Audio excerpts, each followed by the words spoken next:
जय श्री ओम नमः सिद्धेभ्यः। जय श्री ओम नमः सिद्धेभ्यः।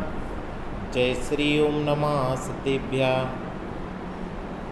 नमो अरहन्ताणं नमो सिद्धाणं नमो आयरीयाणं नमो वज्रायाणं नमो लोये सब साहुणं। बंदो पारसनाथ महारस के जो दाता, प्रभु पार्श्व स्पर्श से जीवन उत्तम बन जाता।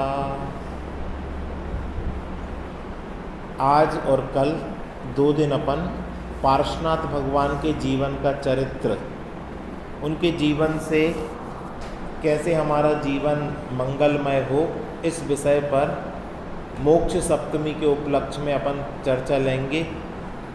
आज नेमिनाथ भगवान का जन्म और तप कल्याणक है, उसकी अपन ने पूजन की, और कल पार्श्वनाथ भगवान का मोक्ष कल्याणक मनाएंगे। 10 भव पूर्व उत्तर पुराण में गुणभद्र आचार्य पार्श्वनाथ भगवान की चर्चा लेते हैं, उसी के माध्यम से अपन भी यहाँ पर चर्चा लेंगे। तो तैयार हो जाएं।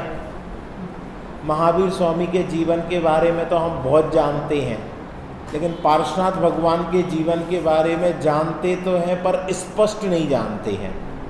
तो आज अपन को उनके जीवन से बहुत कुछ सीखने को मिलेगा। पहले तो कल ही का सोचा था, लेकिन इतना ज़्यादा वर्णन है कि एक दिन में नहीं हो पाएगा, तो अपन 2 दिन में उनके जीवन का वर्णन पढ़ेंगे। सबसे पहले 10 भव पूर्व अपन चलते हैं। आप सबको पता होगा 10 भव पूर्व एक कमठ और मरुभूति नाम के 2 भाई थे। राज्य था पोदनपुर का, वहाँ के राजा थे अरविंद राजा। उनके मंत्री के 2 पुत्र थे। बड़े पुत्र का नाम था कमठ और छोटे पुत्र का नाम था मरुभूति, यानी ये दोनों सगे भाई थे। मरुभूति अपने ही पार्श्वनाथ भगवान का जीव है। इनके जो पिता मंत्री थे, तो उनको एक दिन सफ़ेद बाल देखा आईने में, और सफ़ेद बाल देखा तो उनको लगा कि अब मुझे दीक्षा ले लेनी चाहिए, और वो दीक्षा लेने को तैयार हो जाते हैं। हाँ, ग्रंथ नहीं, इसी में से चलेगा आज पार्श्वनाथ भगवान का चरित्र। तो जो कमठ का जीव था, वो जन्म से ही क्रोधी, दुराचारी। मरुभूति का जीव जन्म से ही शांत चित्त, सरल स्वभावी। तो ग्रंथकार ने बताया, जैसे एक ही लोहे से तलवार भी बनती है और ढाल भी बनती है। लोहा एक ही है, तलवार काटती है और ढाल क्या करती है?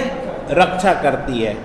उसी प्रकार एक ही माता के 2 पुत्र, एक कुपुत्र और दूसरा सुपुत्र, एक ही माता के पुत्र।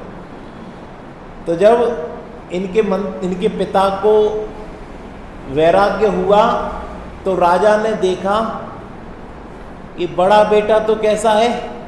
क्रोधी, दुष्ट, और छोटा बेटा सरल और शांत चित्त है। तो छोटे बेटे को मंत्री बना दिया और बड़े बेटे को मंत्री नहीं बनाया। छोटा बेटा भी कमठ का जीव बहुत शांत भाव से मंत्री पद उसने स्वीकार कर लिया और आराम से राज्य चल रहा। एक बार राजा अरविंद किसी दूसरे राज्य को जीतने के लिए जाते हैं और अपने मंत्री, किसको? राजा अरविंद के मंत्री अब कौन है? मरुभूति। नाम बोलो। मरुभूति। तो मरुभूति को भी साथ में लेकर जाते हैं कि अपन युद्ध के लिए चलते हैं। दोनों जन जाते हैं बड़ी सेना के साथ। तो यहाँ राज्य में कौन बचा अब? कमठ का जीव। तो कमठ का जीव अपने आप, कमठ ही अपने आप को राजा जैसा समझने लगता है, बहुत दुराचार करता है, बहुत उपसर्ग करता है, प्रजा पर बहुत संकट करता है। और जो मरुभूति होता ना, उसकी पत्नी बहुत सुंदर होती है, तो उसकी पत्नी को ले जाकर बगीचे में और दुराचार करता है उसके साथ। बहुत प्रजा हाहाकार मचता है। तो जो राजा युद्ध में गए थे, वो युद्ध का भार मरुभूति पर छोड़कर वापस आते हैं। और जब वापस आकर देखते हैं कि अरे हमारे राज्य में तो इस कमठ ने बहुत उपसर्ग किया, बहुत अत्याचार किया, तो उन्होंने क्या किया कि उसको बुलाया और उसको दंड दिया। कैसा दंड दिया? उसके बाल मुड़वा दिए, उसके मुंह पे कालिक पोत दी और उसको गधे पे बिठा के पूरे नगर में घुमाया। क्या किया? तो किसी को अच्छा लगेगा ये करने में? उसको बहुत इंसल्ट महसूस हुआ। लेकिन लोगों को ये पता चला कि जिसने पाप किया उसका ये फल होता है, इसलिए हम पाप नहीं करेंगे। पूरे नगर में क्या संदेशा गया? ये गया कि इसने बहुत पाप किया, दुराचार किया, हिंसा किया, लूट मार की, और उसके फल में देखो सिर मुंडवाया, मुंह काला किया और गधे पे बिठा के घुमाया। अब भैया पाप नहीं करेंगे हम कभी। और यहीं तक सीमित नहीं रहा, और क्या किया? देश से निष्कासित कर दिया। तुम इस शहर में रहने लायक नहीं हो। कौन से शहर में? पोदनपुर में उसको देश निकाला, दे दिया। वो चला गया। वो गया तो नगर के बाहर गया जंगल में, तो वहां तापस लोग रहते थे। तो चुपचाप वहां अपनी कोई बात नहीं बताई और उनके साथ रहकर उनकी सेवा करने लगा, वैयावृत्ति करने लगा और उनको प्रसन्न किया। तो उनने अपने आश्रम में उसको रखा। तो ये भी उनका वेश धारण कर लिया तापस का और वहीं पर तपस्या करने लगा। तो एक पत्थर उठा के बड़ा भारी और ऐसा कुतप करने लगा कि हम भी, और मन में तो क्या चल रहा है? क्रोध, कसाय, बदला, कि हम कैसे, हमारा अपमान किया गया। तो वैराग्य नहीं, क्रोध चल रहा है। अज्ञान पूर्वक किया गया तप फलदायी नहीं होता है। इतने में अपने पार्श्वनाथ भगवान का जो जीव है मरुभूति, वो लौट के आया युद्ध जीत कर। उसने देखा हमारा भाई कहाँ है, बड़ा प्रेम और सरल चित्त था, भाई नहीं पाया, तो उसको खोजने के लिए कहाँ गया? वन में गया, जंगल गया, दर दर ठोकर खाई, अंत में उसको भाई मिल गया। तो यहाँ पर क्या कहते हैं कि जो दुर्जन रहते हैं इसमें मध्यस्थ रहना चाहिए, ना दुर्जन के पास जाना चाहिए, ना अपनी बात कहना चाहिए, मध्यस्थ भावना होनी चाहिए। लेकिन इन्होंने नहीं मानी और ये चले गए उनके पास। तो भाई के पास गए तो भाई से बहुत अनुनय की, विनय की कि भैया तुम ये कुतप मत करो, इस कुतप के फल में दुर्गति होगी आपकी।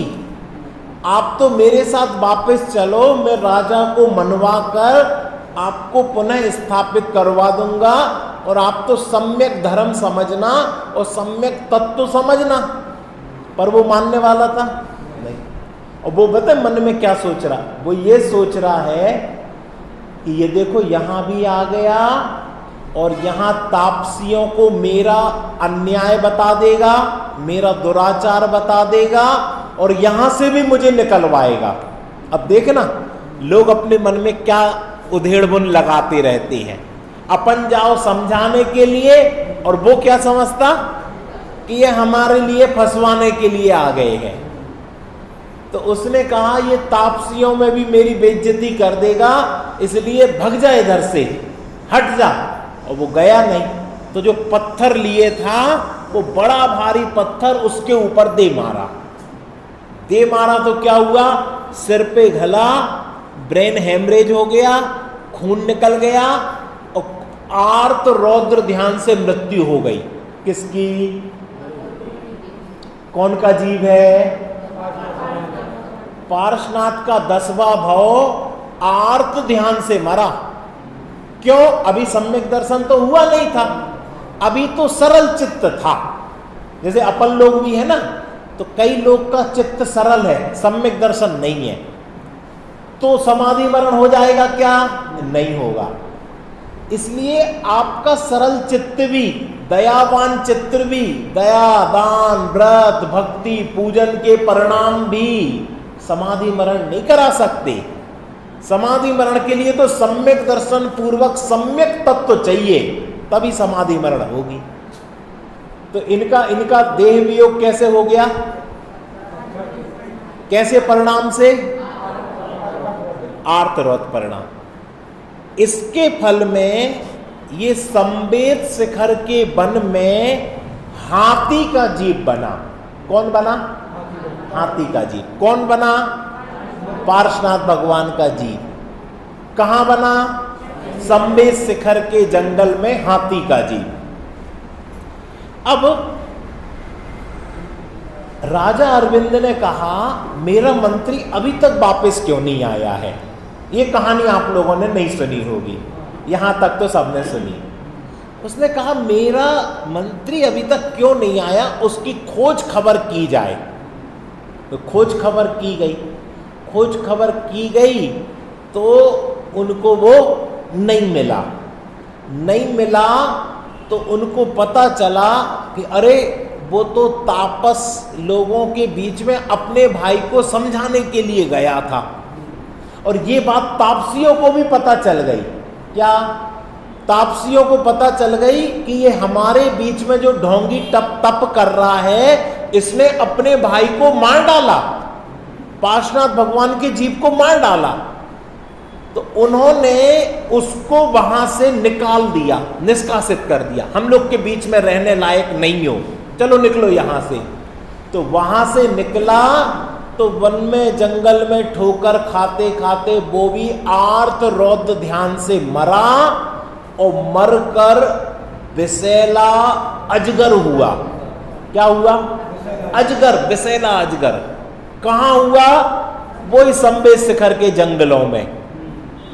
देखो, दोनों मरे, लेकिन एक सरल परिणामी था तो वो हाथी का जीव बना, और एक क्रूर परिणाम से मरा तो विषैला अजगर मरा। ये भी परिणाम है। देखो परिणामों की विचित्रता। अगर आपको सम्यक दर्शन नहीं है लेकिन शांत परिणाम है। अब देखना, हाथी शाकाहारी होता कि मांसाहारी? शांत परिणाम से मरा तो शाकाहारी हाथी बना, और अजगर कैसा होता है? मांसाहारी। संक्लेश परिणाम से मरोगे तो अजगर बनोगे, मांसाहारी। इसलिए अपने जीवन में हे भगवान हमारे शांत परिणाम हो। तो राजा अरविंद जो था उसने कहा, मेरा भाई अभी तक आया नहीं। खोज खबर की गई तो पता चला कि भैया उसका तो मरण हो गया। ये अपने महल की छत पे बैठे थे। महल की छत पे बैठे थे तो एकदम आकाश में देखते हैं तो आकाश में बादलों का समूह आता है, रंग बिरंगे बादल। और रंग बिरंगे बादल आते हैं तो उनकी रचना एक सुंदर जिन मंदिर जैसी होती है। किसकी रचना होती है? बादलों की रचना। किसके जैसी होती है? जिन मंदिर जैसी। तो वो जिन मंदिर को देखता कि कितना भव्य जिन मंदिर है। ऐसा जिन मंदिर तो हम बनवाएंगे अपने नगर में। तो अपने नगर में ऐसा जिन बिंब बनवाएंगे तो जल्दी से कलम और पेपर उठाओ कि इसको बना तो ले स्क्रैच। और जैसे ही वो पेपर उठाने जाता है और कलम हाथ में लेता है और वो बादलों की रचना बिगड़ जाती है। ये देखता, अरे एक समय पहले तो जिनबिंब की रचना और एक समय में बिगड़ गई, अब क्या करें? उसको लगता अरे संसार तो ऐसा अनित्य और असरण है, हे भगवान ऐसे अनित्य असरण संसार में रहने लायक नहीं है। और वो संसार की विरक्तता जानकर दीक्षा धारण कर लेते हैं। क्या कर लेते? वो उसको ग्रंथ को बंद कर दो। कौन सा है ये? रत्नगण है ना, उसमें नहीं चल रहा। आज पारसनाथ भगवान का चरित्र हमारे जीवन में कैसे वैराग्य प्रदान करे, ये चल रहा है। ठीक है, क्योंकि उपयोग भटकता है ना अपना बार बार। तो क्या किया? दीक्षा धारण कर ली। अब देखना, जीवों का पूर्व भाव में जो संयोग रहता है वो अगले भाव में भी चलता है। आप बब्बे भैया, इस भाव में जो जीव आपके आसपास है ना, अगले भाव में भी आपके आसपास रहेंगे, ये बताना चाहते हैं। इस भाव में आप जैसा व्यवहार करते हो, अगले भाव में भी उन जीवों के साथ वो व्यवहार होगा। इसलिए इस भाव में बहुत शांत परिणाम रहना चाहिए। कोई हमारे निमित्त से क्रोधी ना हो जावे, कोई हमारे निमित्त से बैरी ना हो जावे। क्यों? बैरी होगा तो बदला लेगा अगले भाव में। और अगर हमारे निमित्त से कोई, हमारा पति, हमारा बेटा, हमारे भाई, हमारा पड़ोसी शांत चित्त होगा तो अगले भाव में हमारी सहायता करेगा। अभी इस देखना, तो राजा अरविंद को क्या हुआ? वैराग्य। वैराग्य हुआ तो उनने दीक्षा ले ली, और दीक्षा लेकर मुनि संग में आत्म ध्यान करने लगे। आत्म अनुभव हो गया, सम्यक दर्शन हो गया, और सम्यक दर्शन होकर वो विचरण करने लगे। अब दूसरा भाव आया। दूसरा भाव में क्या हुआ? पारसनाथ भगवान का जीव क्या है? हाथी। तो ये हाथी का जीव जंगल में विहार कर रहा था, और ये जंगल का राजा था। क्या था? राजा। और जंगल शांत रहता है, तो शांत जंगल में अपने राजा कार्य करता था, और सरोवर में जाके जल पीता था, और स्नान करता था, और अनेक हथनियों के साथ क्रीड़ा करता था। इन सब के उत्तर मिलेंगे, ये क्यों बता रहे हैं। क्या करता था वो? राजा था हाथियों का, जंगल का राजा था, और हथनियों के साथ क्रीड़ा करता था, शांति से रहता था। एक बार ये राजा अरविंद जो मुनि बन गए ना, ये कई हजार मुनिराजों के संग के साथ उस वन में आ गए, संबेद शिखर के पास के वन में। अब बहुत सारे जब मुनि संग आया तो उनके साथ श्रावक भी आ रहे थे, वो भी उनके साथ चल रहे थे, बहुत वाहन भी चल रहे थे। वहां पर मुनिराजों के चौका भी लगते थे, आहार दान भी दिया जाता था, तो कोलाहल भी हुआ। ये सब कोलाहल देखकर वो जो हाथी का जीव था वो आकुल व्याकुल हो गया, और आकुल व्याकुल होकर उपद्रव करने लगा, पागल जैसा हो गया, और लोगों को कुचलने लगा। क्योंकि अभी सम्यक दर्शन तो हुआ नहीं, उसका शांत वातावरण दूषित देखकर उपद्रव करने लगा, लोगों को कुचलने लगा, गाड़ियों को तोड़ने लगा, और यहां वहां उत्पात मचाने लगा। और धीरे धीरे जहां मुनिराज अरविंद पेड़ के नीचे बैठे थे उस ओर आने लगा, और वो ध्यान की अवस्था में बैठे थे। अब लोगों को लगा कि ये अरविंद मुनिराज के ऊपर तो जाकर उपद्रव नहीं कर देवे, क्या होगा क्या होगा। तो जैसे ही वो क्रोध की अग्नि में तपता हुआ मुनिराज अरविंद के पास आया और उनके वक्ष पर एक चिन्ह देखा, तो उसको जाति स्मरण ज्ञान हो गया कि ये तो पूर्व भाव में हमारे राजा अरविंद थे। याद आ गई, हम इनके मंत्री थे, ये बड़े दयालु थे। और एकदम ये देखकर उसका क्रोध शांत हो गया, और शांत भाव से वहां पर बैठ गया। लोग देखते, अरे बड़ा आश्चर्य, अभी तो उत्पाद मचा रहा, अभी तो क्रोध कर रहा, अभी तो लोगों को मार रहा, अभी तो हिंसा कर रहा, और अभी एकदम शांत हो गया। देखो परिणामों की विचित्रता।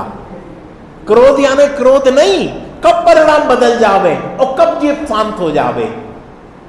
और जब मुनिराज अरविंद का ध्यान टूटा तो उनने सामने देखा हाथी बैठा है। अवधि ज्ञान से जान लिया क्या क्या स्थिति घटी है और भविष्य में क्या होने वाला है। ये 23वां तीर्थंकर बनने वाला है। 9 भव बाद उन्होंने 8 भव बाद, ये 8वां भव चल रहा है ना, 8 भव बाद, तो उन्होंने कहा, उन्होंने उस मुनिराज को संबोधा। क्या संबोधा? आप सब लोगों को 2 मुनिराजों ने महावीर भगवान के जीव को संबोधा था, ये तो सबने सुना। 2 मुनिराज आकाश से आए और महावीर भगवान का जीव हिरण को काट के खा रहा था और उनने संबोधा। यही घटना पार्श्वनाथ स्वामी के साथ भी है। हाथी भी क्या कर रहा था? लोगों को कुचल रहा था, मसल रहा था, उत्पाद मचा रहा था, क्रोध से तृप्त था। और जैसे ही अरविंद मुनिराज के पास आया, कुछ शांत हो गया, कुछ शांत हो गया, और शांत होकर उनके सामने बैठ गया। मुनिराज ने उसकी भली होनहार देखी कि ये तो भगवान बनने वाला है, तो उसको इनके निमित्त से सम्यक्त की प्राप्ति होगी। अब देखो कैसे सम्यक्त की प्राप्ति होगी। देखो, संबेश शिखर अपने जैन धर्म का महान तीर्थ है। वहां से अनंत जीव सिद्ध पद को प्राप्त हुए। उसकी यात्रा करने से सिद्ध पद का स्मरण होता है। वहां अनेक मुनि आत्म ध्यान करते हैं।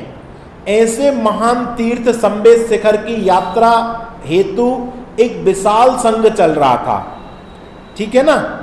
और वो हाथी वहां आया। लोग आश्चर्यचकित होकर देख रहे थे कि अरे मुनिराज के सामने आते ही इसे क्या हो गया, ये तो एकदम शांत हो गया और एकदम बैठ गया। तो मुनिराज ने उसको संबोधन किया, अरे बुद्धिमान गजराज, यह पागलपन तुझे शोभा नहीं देता। क्या क्या कहा? ये पागलपन तुझे शोभा नहीं देता। यह पशुता और हिंसा छोड़ दे। पूर्व में तू हमारा मंत्री मरुभूति और मैं राजा अरविंद था। मैं इस भाव में मुनि हुआ।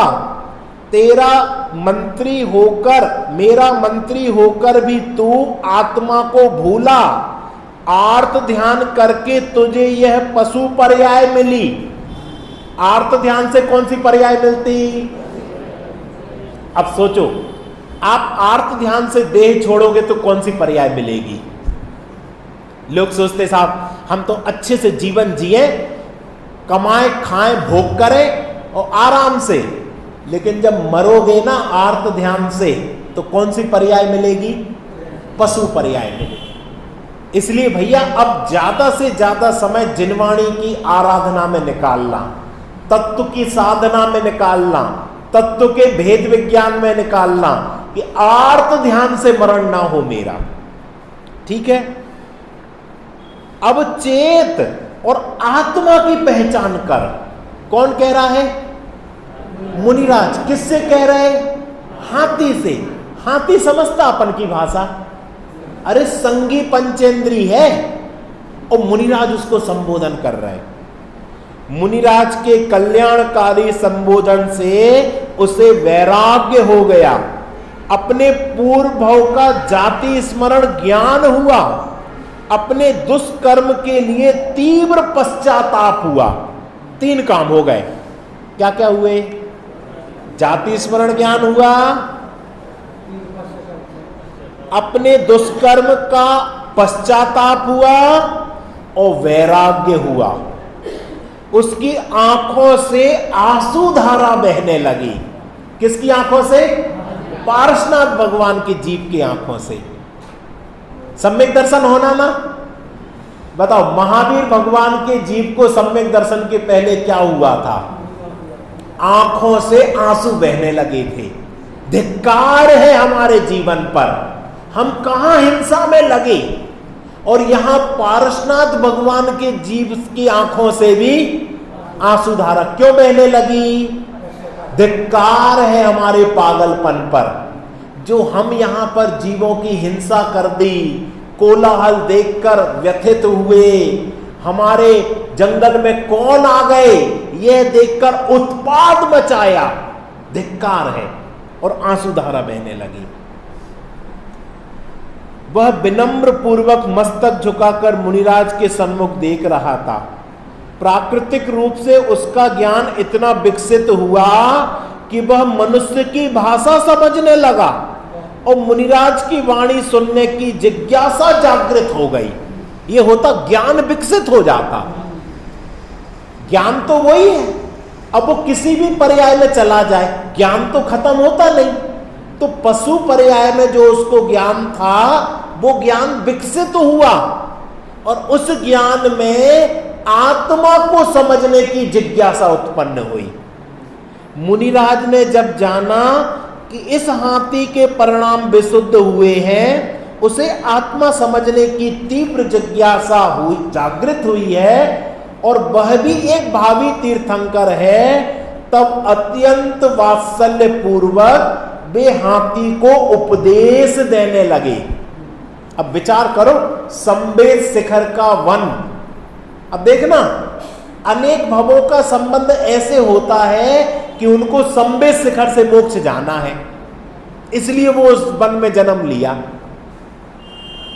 अरे गजराज, तू शांत हो, यह पशु पर्याय कहीं तेरा स्वरूप नहीं है। क्या कहा? और मनुष्य पर्याय तो अपना स्वरूप है ना, स्त्री पर्याय तो आपका स्वरूप है ना, सेठ बना तो आपका स्वरूप है ना, विद्वान होना तो हमारा स्वरूप है। अरे जब उसका पशु, अच्छा ब्रह्मचर्य होना तो हमारा स्वरूप है कि नहीं? नहीं। जब अरविंद मुनिराज उससे कह रहे हैं कि पशु पर्याय कहीं तेरा स्वरूप नहीं है, तो हमें भी लगाना चाहिए कि ये स्त्री पर्याय, ये जैन कुल, ये भी हमारा स्वरूप नहीं है। ऐसे ही लगाना, तू तो शरीर से भिन्न चैतन्यमय आत्मा है। हम हमेशा दुखी पता क्यों हो जाते? हम इस शरीर को अपना मानते, फिर लोग इस शरीर की बेइज्जती करते तो हमें अपनी बेइज्जती लगती है। इस शरीर के संबंधी लोगों की बेइज्जती होती तो अपनी बेइज्जती लगती है। इस शरीर पर कमेंट्स होते तो अपने कमेंट्स लगते हैं। इस शरीर का पाप का उदय आता तो अपना पाप का उदय लगता है, इसलिए हम दुखी होते हैं। और हमें करना क्या चाहिए? ये शरीर ही मैं नहीं हूं। क्या क्या बता रहे मुनिराज अरविंद? तू तो शरीर से भिन्न चैतन्यमय आत्मा है। आत्मा को जाने बिना तूने अनेक भवों में अनेक दुख भोगे, इसलिए अब आत्मा के स्वरूप को समझकर सम्यक दर्शन प्राप्त कर। पुरुषार्थ से सम्यक दर्शन मिलता है। सम्यक दर्शन ही जीव को महान सुखकारी है। राग और ज्ञान को एकमेक अनुभवने का अविवेक तू छोड़। कौन सा अविवेक? राग और ज्ञान का अविवेक छोड़। सम्यक दर्शन क्यों नहीं हो पा रहा? हम राग और ज्ञान को एक ही मानते।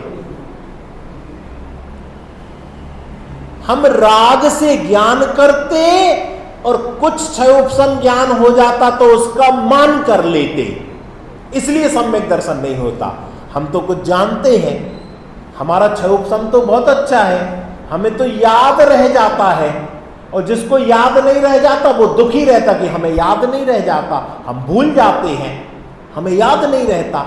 आप इसी में उलझे हो, कोई इसी में उलझा कि हम भूल जाते हैं, और कोई किस में उलझा, हमें याद रह जाता। पर ये क्या है, ये तो राग है, ये राग और ज्ञान की एकता है। इस एकत्व को तोड़ो। जैसे वहां कहा, क्या कहा, राग और ज्ञान को एक में एक अनुभवने का अविवेक तू छोड़, तू प्रसन्न हो, सावधान हो और सदा उपयोग रूप स्वद्रव्य ही मेरा है ऐसा अनुभव कर। आप सब भी चौथे काल में पहुंच गए हो, संबे शिखर में पहुंच गए हो, उस जंगल में पहुंच गए हो जहां पर मुनिराज अरविंद हाथी को उपदेश दे रहे हैं। वहां बहुत सारे जीव हैं, सब सुन रहे हैं, सब देख रहे हैं क्या चल रहा है। एक मुनिराज को हाथी को समझाने के भाव आ गए। उस हाथी को जो अभी पागलपन हो रहा था उसको समझाने के भाव हो रहे। देखो क्या कह रहे हैं, सदा उपयोग रूप स्वद्रव्य ही मेरा है ऐसा अनुभव कर, उससे तुझे अति आनंद होगा। तू निकट भव्य है इसलिए आज ही ऐसा अनुभव कर। कब कर, और अब अपन कब करेंगे, बच्चे की शादी हो जाए, उसकी दुकान खुल जाए, वो व्यवस्थित हो जाए बब्बे भैया, फिर उसके बाद अपन करेंगे। ऐसा ही है, बोलो हाँ जी कि ना जी, कब करेंगे, आज ही, अभी अभी अनुभव कर। ऐसा मुनिराज का उपदेश। हाथी बड़ी भक्ति से सुन रहा। मुनिराज के श्रीमुख से आत्म स्वरूप की और सम्यक दर्शन की बात सुनकर उसको अत्यंत हर्षोल्लास हुआ। कैसा, अत्यंत, रोम रोम पुलकित हो गया, प्रसन्न चित्त हो गया। और जिस जीव ने प्रसन्न चित्त होकर ये बात सुनी है उसका क्या होता है, वो भव्य है। उसके परिणाम अधिकाधिक निर्मल होते जा रहे, अधिकाधिक निर्मल। पता, सम्यक दर्शन के पहले बहुत कर्मों का उपशम हो जाता है, परिणाम अधिकाधिक निर्मल होते हैं, अधिकाधिक प्रसन्नता आती है, रोम रोम रोमांचित हो जाता है। अभी सम्यक दर्शन नहीं हुआ, सम्यक दर्शन के पहले उसके अंतर में सम्यक दर्शन की तैयारी चल रही है। किसके अंतर में, जिनका कल मोक्ष कल्याणक मनाएंगे ना, उनके अंतर में सम्यक दर्शन की तैयारी चल रही है। मुनिराज उसे आत्मा का शुद्ध स्वरूप बतलाते हैं। रे जीव, तेरा आत्मा अनंत गुण रत्नों का भंडार है। यह हाथी का विशाल शरीर तो पुद्गल है, यहां कहीं तू नहीं है, तू तो ज्ञान स्वरूप है। तेरा ज्ञान स्वरूप में पाप तो नहीं है। क्या समझा रहे हैं, क्योंकि हमें लगेगा ना हम तो बड़े पापी, हम तो पाप करके आए हैं, हमने तो कितने जीवों को कुचल दिया, अब हमें सम्यक दर्शन कैसे होगा, हमने तो इतनी हिंसा की, झूठ बोली, चोरी की, पाप किए, लोगों को सताया, हमें सम्यक दर्शन कैसे होगा। इसलिए हमारा सम्यक दर्शन रुक जाता है। और यहां मुनिराज क्या कह रहे हैं, तेरे ज्ञान स्वरूप में खालिस्तान नहीं है, बरो पाप नहीं है, किंतु पुण्य का शुभराग भी नहीं है। क्यों नहीं होता, हम तो शुभ भाव कर रहे हैं, हम तो भगवान की पूजा कर रहे हैं। अरे मेरे स्वरूप में ना तो पाप है ना शुभ राग रूप पुण्य है, तो वीत रागी आनंदमय है। ऐसे अपने स्वरूप को अनुभव में ले, ये होता उपदेश। और जगत में उपदेश क्या दिया जाता, तू हिंसा नहीं कर, झूठ मत बोल, चोरी नहीं कर। तो क्या करूं, तू पुण्य काम कर, तू पुण्य कर, तू दया पाल, व्रत कर, तप कर, उपवास कर, नियम कर, मंदिर जा, अभिषेक कर, शांति धारा कर, तेरा काम हो जाएगा। मुनिराज ने ऐसा उपदेश दिया। कैसा उपदेश दिया मुनिराज ने? एक बार बोल दे कोई तो मजा आ जाए। और तेरे में क्या नहीं है? पाप तो है ही नहीं, स्वभाव पुण्य भी तेरे स्वरूप में नहीं है। तू तो मात्र ज्ञान स्वरूपी भगवान आत्मा है। अब बताओ भेद विज्ञान हुआ कि नहीं हुआ? ऐसे होता है भेद विज्ञान, ऐसे नहीं। अभी तो ये प्रारंभिक भूमिका है ना, तो इनको पुण्य करने की कहो। बताओ हाथी की कौन सी भूमिका थी? हाथी को तो अभी सीधा मोक्ष का उपदेश दे दोगे। अभी हाथी है, उससे कहो भैया तू जीवों को सता मत, तू कुचल मत जीवों को, यही धर्म है तेरे लिए। नहीं, वही उपदेश हाथी के लिए, वही उपदेश मनुष्यों के लिए। उपदेश कभी दो नहीं होते, एक ही उपदेश होता। ये नहीं कि श्रावकों के लिए अलग उपदेश और मुनिराजों के लिए अलग उपदेश, मिथ्या दृष्टि को अलग उपदेश, सम्यक दृष्टि को अलग उपदेश। नहीं, कोई पहली बार भी आ रहा है तो उसके लिए भी यही उपदेश। क्या? तेरे ज्ञान स्वरूप में पाप तो है ही नहीं, लेकिन शुभ भाव रूप पुण्य भी नहीं। देखो पहले पाप से निवृत्ति कराई, फिर पुण्य से भी निवृत्ति कराई। ऐसे अपने स्वरूप को क्या कर? अनुभव में ले, अनुभव में ले ऐसे अपने स्वरूप को। ऐसे अनेक प्रकार से मुनिराज ने सम्यक दर्शन का उपदेश दिया, जिसे सुनकर हाथी के परिणाम अंतर्मुख हुए और अंतर में अपने आत्मा के सच्चे स्वरूप का अवलोकन करने से उसे सम्यक दर्शन हो गया। इतना सा काम है, वो हाथी ने कर लिया, शेर ने कर लिया। और अभी सुनना, जो बंदर सुन रहे थे ना, उनने कर लिया, जंगली और जानवरों ने कर लिया। ये कह रहे ना, बहुत लोग वहां देख रहे थे। परमानंद का अनुभव हुआ, उसे ऐसा भासित हुआ, आहा अमृत का सागर मेरे आत्मा में लहरा रहा है। लोग कहते ना साहब सम्यक दर्शन हो जाता, अब क्या होता होगा? देखो हाथी बता रहा, परमानंद का सागर मेरे अंतर में लहरा रहा, पर भावों से भिन्न सच्चे सुख का अनुभव आत्मा में हो रहा। क्षण मात्र में ऐसे आनंद के अनुभव से अनंत भाव की थकान उतर जाती है। ये काम होता है, अनंत भाव की थकान उतर गई, कर्ता पने का बोझ उतर गया, एकत्व पने का, ममत्व पने का, विपरीत बुद्धि चली गई। ये फल है। क्षण मात्र ऐसे आत्मा के आनंद के अनुभव से अनंत भाव की थकान उतर गई। ऐसे आत्मा का बारंबार अनुभव करने का उसे मन हुआ, उपयोग पुनः अंतर में एकाग्र होने लगा। अब आप लोग सोचो, हमें सम्यक दर्शन हुआ कि नहीं, हम कैसे जाने कि तुम्हें बार बार ये जिज्ञासा होती कि मैं उस आत्मा के पास जाऊं? बार बार तुम्हें लगता, तड़प होती कि मैं उस आत्मा में डुबकी लगाऊं? हाथी को तो हो रही।